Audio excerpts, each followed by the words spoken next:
Hi, everyone. Welcome to week 11. I just really quickly want to go over one of the assignments for this week to just give us a little bit more information about kind of how to do it, how this fits in with our semester.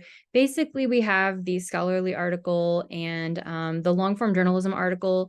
These are going to be little process assignments to help you focus on each source that you'll be turning in for this larger project, the research project part one. So just kind of keep in mind, they don't have to be separate sources. It can be the same source.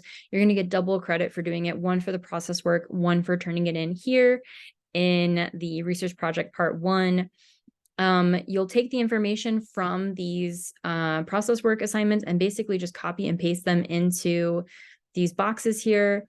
And then don't forget at the very bottom here, you also have a works cited page. And so just make sure to get all those works cited on here because that'll be worth 6 points on the final project. Okay.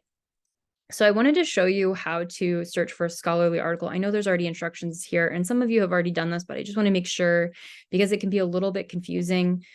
First, you'll click on this link. This is going to take you to, let me move my face. This is going to take you to the South Mountain Community College library website. And so this is going to be good for finding a scholarly article that we actually have access to. If you go to this little search box down here and you click find articles, then you can search for articles on the library website. You want to make sure you also click the scholarly button just to make sure that it's limiting just to scholarly journals. And then once you have that done, then you can search for anything. I'm going to search for comic books. How about that? Let's see what we find. Okay. Okay. So once we get to this page, I can tell I have a lot of results. 5,469 results. That's great. And I can tell by looking at this, these are scholarly journal articles. Right here, it says International Journal of Computer Assisted Language Learning and Teaching. That's an extremely specific research area within my field, but within like such a, like, it's just so narrow.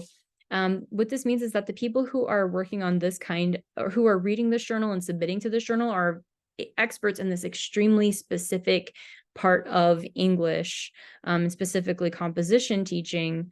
And so, yeah, so that's kind of a cool way to know that this is this is something written by experts for experts. This is an academic journal. And it's peer reviewed, meaning that people who are experts in the field are reviewing it to make sure that the research is sound.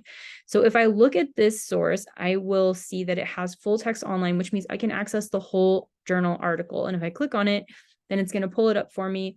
The library website wasn't working earlier, so let me come back here and just give it a little bit of time to load.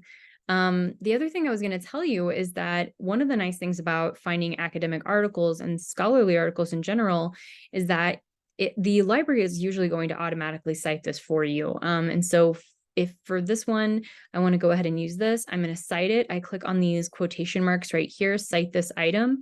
It's going to pull up a little text box. Great. And then I just choose which citation format I want, MLA for our class.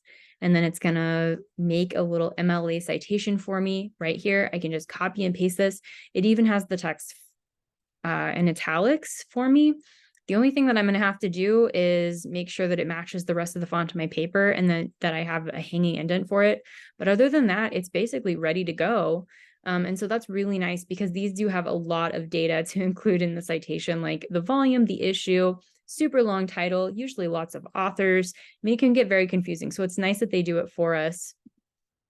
Okay, and it did not load.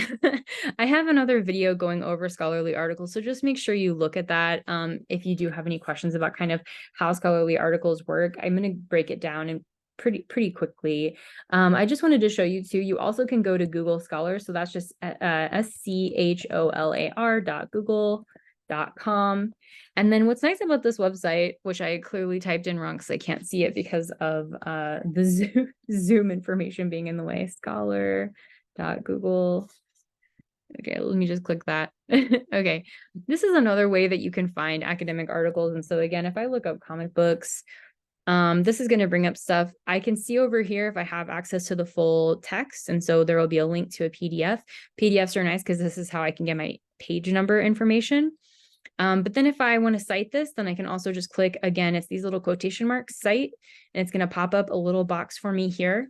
If you need information about kind of how to find a good quote in a academic article, the next video I'm going to share is going to be good for that. These can be really dense and hard to read. And so I want to make sure that you're able to find those without stressing too much and having to read a bunch of text that does not make any sense.